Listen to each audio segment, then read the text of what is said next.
어제 성탄절을 저희가 지냈는데 어떻게 예배 후에 또 행복하게 보내셨습니까? 대답이 성탄절에 있었던 저희 에피소드 하나를 먼저 소개하려고 합니다. 오래전에 제 아들이 초등학교 입학하기 전에 있었던 일입니다. 성탄절에 모든 예배를 파하고 나서 집에서 케이크를 사서 예수님의 생일을 축하를 했던 적이 있습니다. 생일 축하합니다. 생일 축하합니다. 사랑하는 예수님 생일 축하합니다 하고 나서 모두가 촛불을 훅 껐습니다. 그리고 나서 제 아들이 이렇게 이야기했습니다. 이제 뭐 하지? 이 한마디가 굉장히 그 당시에 저에게는 생각을 많이 하게 했습니다. 아직 어린 아이이기 때문에 이제 뭐 할지를 모르는 그러한 입장으로 이야기를 했겠지만, 정말 우리가 성탄절을 제대로 알고 있는가? 성탄절에 무엇을 해야지 과연 옳은가에 대해서 명확하게 알고 있는지 점검을 해봐야 되지 않을까라는 생각을 했었습니다. 여러분, 성탄절에는 성도가 무엇을 해야 됩니까?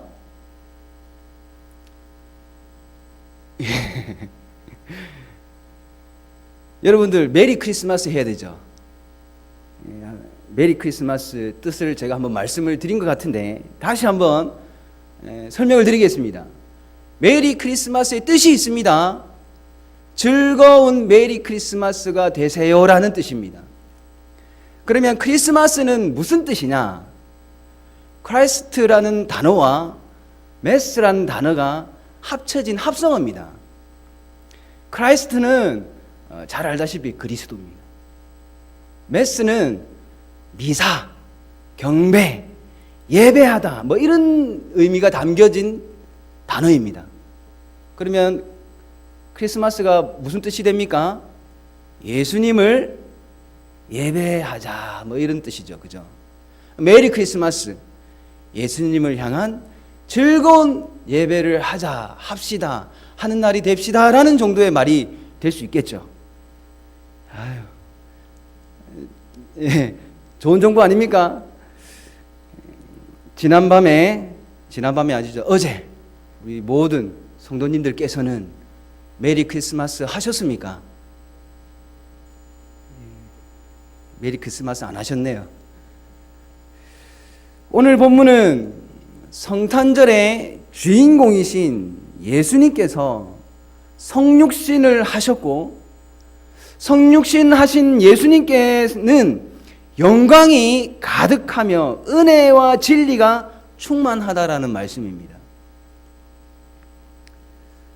오늘 본문은 요한복음의 말씀인데요, 요한복음 1장 1절 말씀부터 예수님에 관한 말씀들이 계속 기록되어 있습니다. 1장 1절 말씀을 한번 보시기 바랍니다. 태초에 말씀이 계시니라. 이 말씀이 하나님과 함께 계셨으니 이 말씀은 곧 하나님이시니라 라고 말씀하죠. 그러면서 계속 예수님에 관한 말씀이 이어지고 있습니다. 그러면서 14절에서는 지금까지 말씀한 예수님께서 성육신, 즉 사람으로 이 땅에 오셨다라는 겁니다. 요한복음이 이런 내용의 말씀으로 시작한 이유가 있습니다. 예수님에 관해서 아주 구체적이고 상세하게 말씀을 하는 이유는 이 말씀이 기록될 당시에 교회 안에 이단들이 판을 치고 있었습니다. 당시에 유행하던 이단들의 핵심 교리는 하나님께서 사람으로 오셨다라는 사실을 부정했습니다. 예수님은 신성과 인성을 가지신 하나님이 아니라는 거예요. 그래서 요한복음은 이단들에게 현혹되는 성도들에게 태초부터 존재하시며 온 세상을 창조하신 하나님께서 사람이 되셨다. 그리고 그분이 예수님이시다라는 것을 말씀하는 겁니다. 당시의 대표적인 이단은 영지주의입니다. 영지주의는 구원의 방법으로 지성을 중요시했습니다. 그래서 이 지성만 깨워주면, 지성만 조금 채워주면 의지가 살아있기 때문에 알게 된 그 지식으로 금욕하며 살면은 구원을 받을 수 있다라는 자들입니다. 이것은 불가능한 겁니다. 사실은 불가능한 거예요. 아담이 죄로 말미암아 타락을 했습니다. 아담은 타락을 하면서 이 지성과 의지가 모두 오염이 되었습니다. 이 지성이 지성으로서 역할을 할 수 없게 되었고, 이 의지가 의지를 발휘할 수 없게 되었습니다. 그리고 이러한 아담의 후손으로 태어난 모든 인간들도 동일합니다. 스스로는 하나님을 알 수가 없습니다. 설령 하나님의 뜻을 알았다 할지라도 이 의지가 죄로 오염되었기 때문에 하나님의 뜻대로 살아내지를 못합니다. 그러나 영지주의는 이 지식만 채워주면 이 의지가 오염되어 있지 않기 때문에 얼마든지 하나님의 뜻대로 살아낼 수 있다라고 합니다. 금욕주의로 살아갈 수 있다라는 거예요.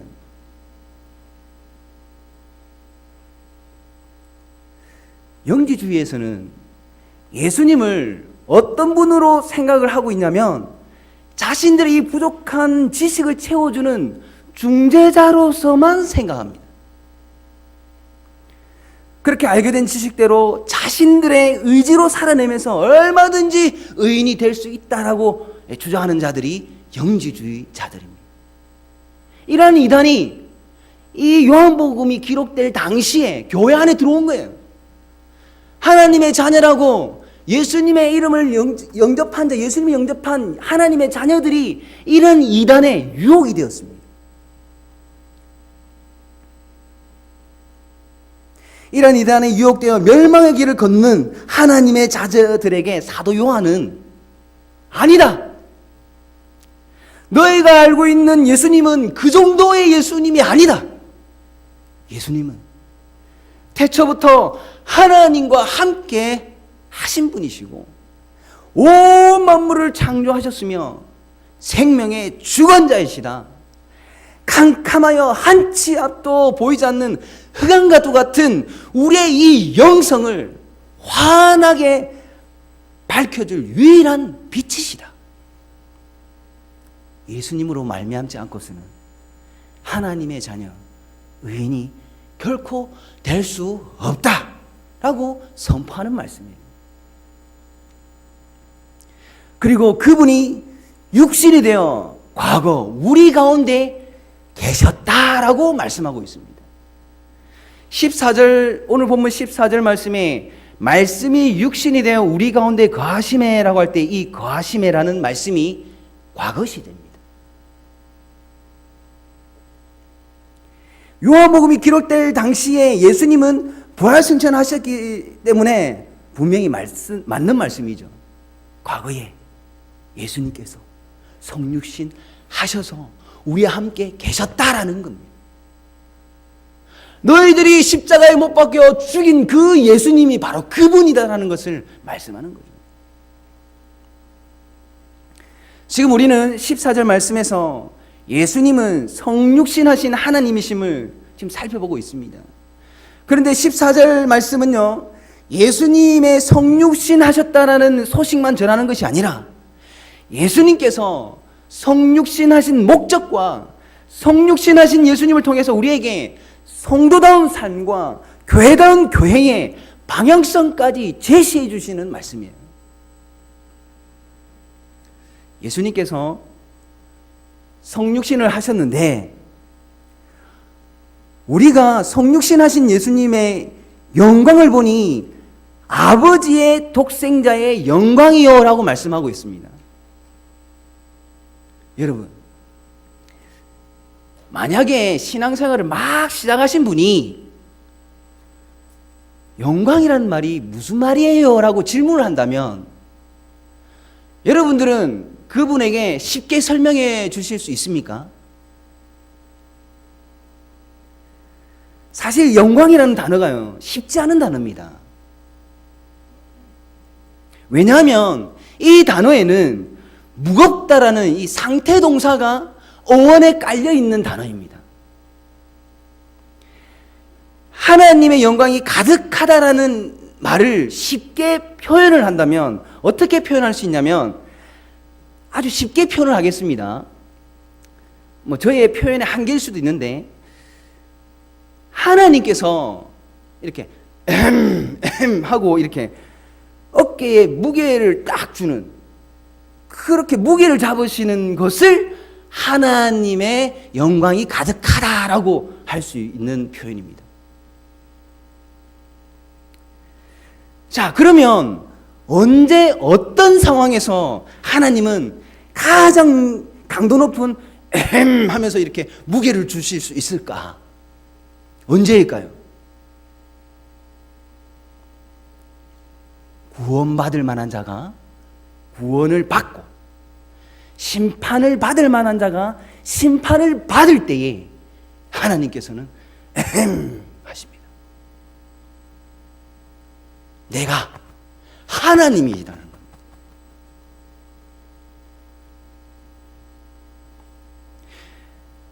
이 상황을 아주 쉽게 표현한 말씀이 출애굽기에 있습니다. 출애굽기 14장 4절 말씀을 보시면 이렇게 말씀합니다. 내가 바로의 마음을 완악하게 한즉 바로가 그들의 뒤를 따르리니 내가 그와 그의 온 군대로 말미암아 영광을 얻어 애굽 사람들이 나를 여호와인 줄 알게 하리라 하시매 무리가 그대로 행하니라 라고 말씀합니다. 그리고 17절에는 또 이렇게 말씀합니다. 이어지는 말씀이에요. 내가 애굽 사람들의 마음을 완악하게 할 것인즉 그들이 그 뒤를 따라 들어갈 것이라. 내가 바로와 그의 모든 군대와 그의 병고와 마병으로 말미암아 영광을 얻으리니 라고 말씀합니다. 출애굽기 14장에는요 이스라엘 민족이 홍해를 건너는 말씀이 기록되어 있습니다. 홍해 바다가 갈라지자 이스라엘 민족이 건넙니다. 그리고 애굽의 군대가 뒤따라 추격을 합니다. 이스라엘 민족은 홍해를 무사히 건넜지만 뒤따라 추격하던 애굽의 병고와 마병은 어떻게 되었습니까? 홍해에서 수장되었습니다.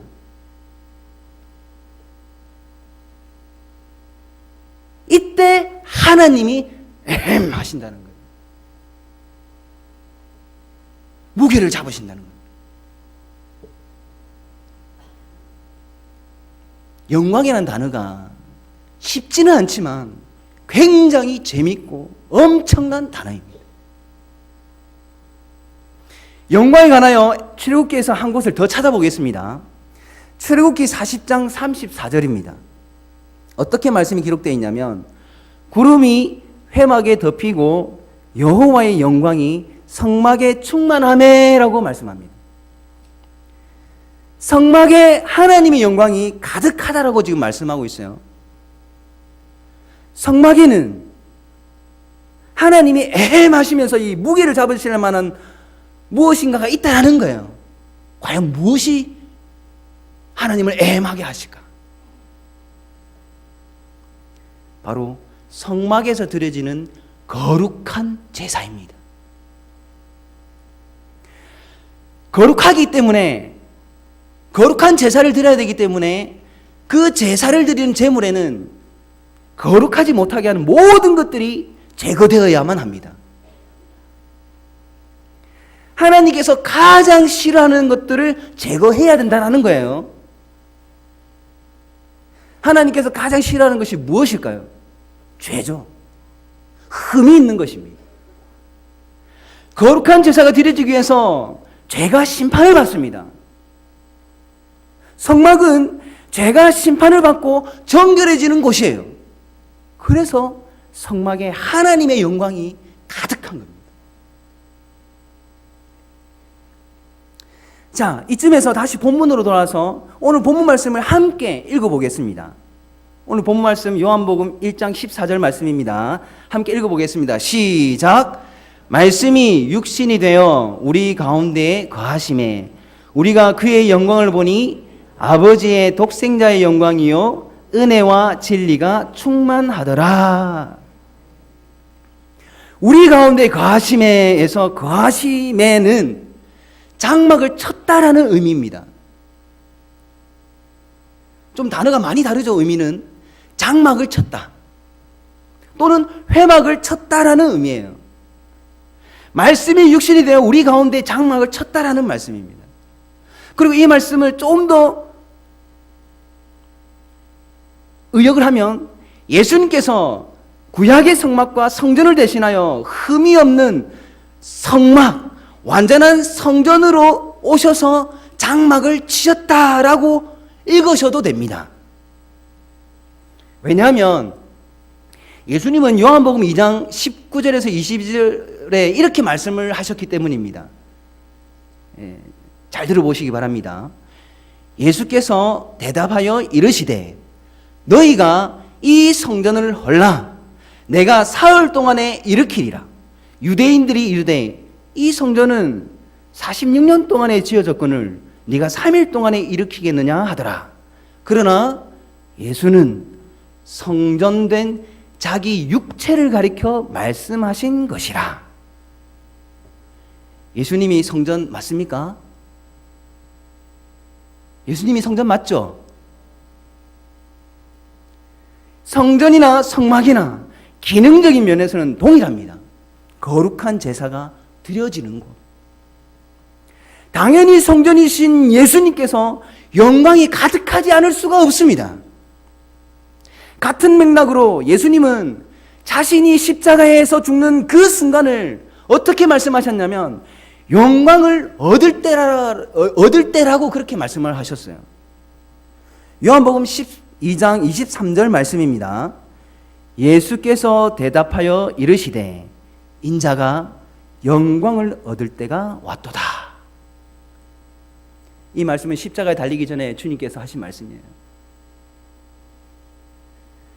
예수님께서 십자가에 달려 죽으실 때에 단번에 드려지는 거룩한 제사였습니다. 죄악의 근원이 된 사탄의 머리가 완전히 박살이 나는 순간이었어요. 이때 하나님의 영광은 최고조에 이릅니다. 하나님의 자녀들을 거룩한 백성이 되도록 하나님의 독생자 예수님은 사람으로 이 땅에 오셨습니다. 더 구체적으로 표현하자면 사람 성전으로 오셨던 거죠. 돌로 지은 성전은 이제 끝이 나는 겁니다. 솔로몬의 성전이 끝났고 스룹바벨의 성전도 끝났으며 헤롯 성전도 끝났습니다. 이제는 사람 성전이신 예수님을 통해서만 거룩해질 수 있습니다. 그런데 영지주의는 예수님을 통해서만 거룩해지는 것이 아니라 스스로도 거룩할 수 있다라고 말합니다. 이러한 사실을 분별하지 못하는 하나님의 자녀들에게 사도 요한은 계속적으로 하나님의 말씀을 선포합니다. 성육신 하신 예수님에게만 은혜와 진리가 충만하다. 은혜가 무엇입니까? 이 은혜라는 단어도 표현하기가 쉽지 않은 단어예요. 이 은혜라는 단어도 쉽게 표현을 하자면 이미 스스로는 아무것도 할 수 없게 된 자, 이 손끝 하나도 스스로 움직이지 못하게 돼버린 사람이 움직일 수 있게 되었을 때에 은혜다라고 할 수 있습니다. 요한복음에 은혜를 단단히 받은 대표적인 인물이 있습니다. 죽은 나사로입니다. 나사로가 죽었습니다. 스스로는 절대 살아날 수 없습니다. 그렇다고 누가 살려줄 수 있는 것도 아닙니다. 더 이상 나사로는 이 세상에서 숨을 쉴 수 있는 사람이 아닌 시체입니다. 그런데 예수님께서 살려주셨습니다. 이것을 은혜다라고 하는 거예요.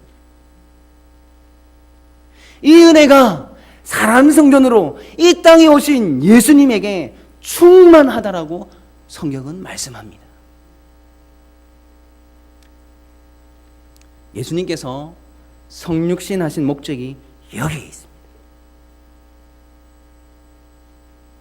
하나님의 자녀들에게 은혜를 주시기 위해서 스스로는 도무지 거룩할 수 없고, 스스로는 도무지 의인이 될 수 없고, 스스로는 구원받을 만한 어떠한 짓도 할 수 없는 하나님의 자녀들을 구원하기 위해서 의인 삼아 주시려고, 거룩한 자기 백성 되게 하려고 예수님께서 성육신 하셨습니다.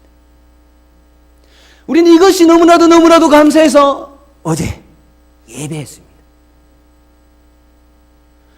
우리는 마지막 그날까지 이 사실을 감사하며 메리 크리스마스 해야 합니다. 요한복음이 기록될 당시에는 영지주의라는 이단이 팔을 쳤지만, 지금은 이 영지주의의 영향을 대단히 많이 받은 자유주의가 팔을 치고 있습니다. 자유주의는요, 인간의 이성이, 즉 생각하고 판단하는 능력이 살아있다라고 주장합니다.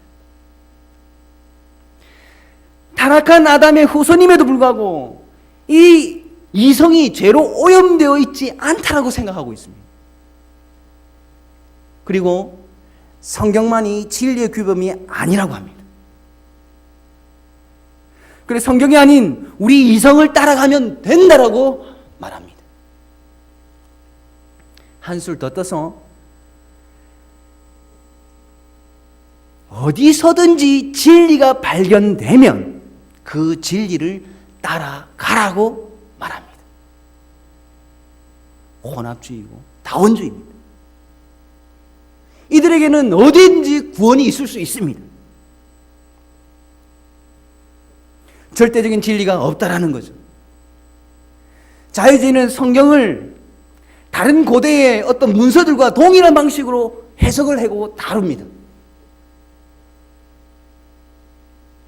하나님께서 우리에게 구약 성경에 제시해 주신 그 거룩한 제사들이 단지 그 고대 근동 지방에 있었던 제사 방식과 같은 것이라고, 그런 형식적인 것이라고 그렇게 설명하고 넘어가 버립니다.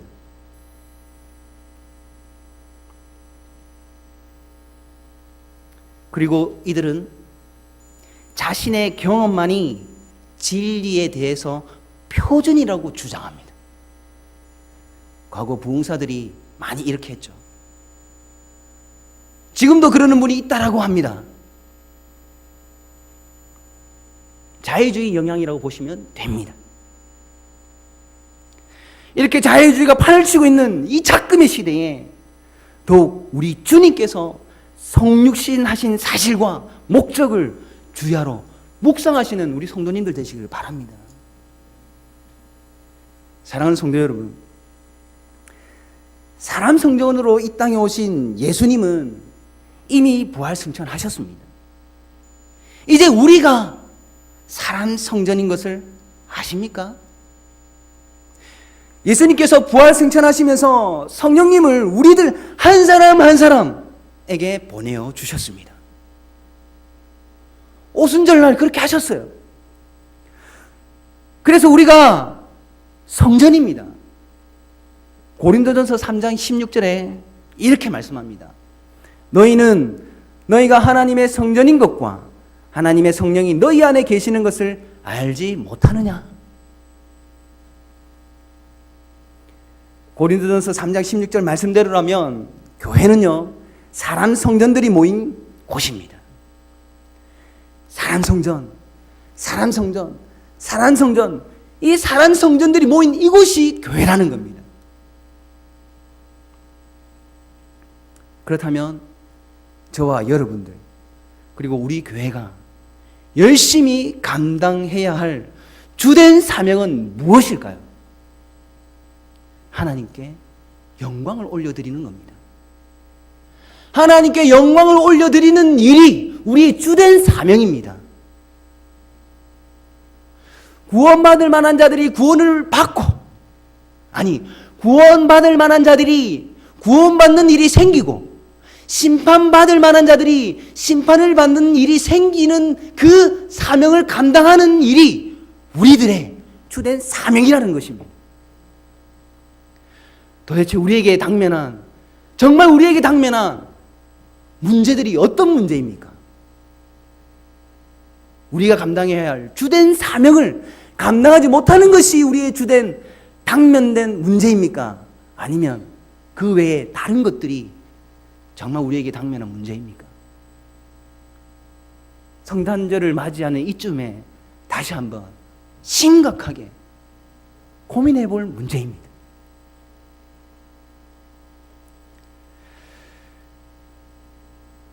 오늘 수요기도에 참석하신 여러분, 하나님께 영광을 올려드리는 것이 우리의 주된 사명임을 잊지 마시기 바랍니다. 물론 우리 스스로의 능력으로 이 모든 것들을 할 수 있는 것이 아니죠. 우리 스스로 하나님께 영광을 올려드릴 수 없습니다.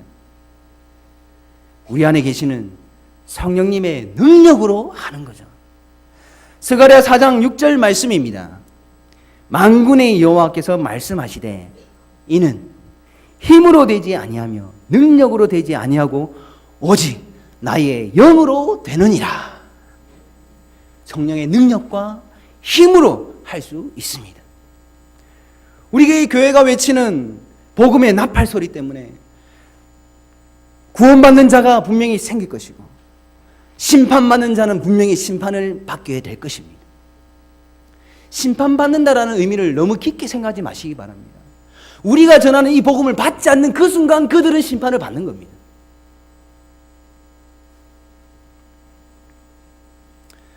저와 여러분이 삶으로 풍겨내는 그리스도의 향기로 말미암아 구원받는 자가 생기며 심판받는 자가 생길 때에 하나님은 우리로 말미암아 영광을 받으시는 겁니다. 사람 성전으로 성육신하신 예수님의 사명을 위임받은 교회답게 하나님께서 맡겨주신 사명을 잘 감당하는 우리 교회가 되기를 바라며 우리 교회가 이런 교회가 될 수 있도록 하나가 되어 함께하는 저와 여러분이 되기를 간절히 바랍니다.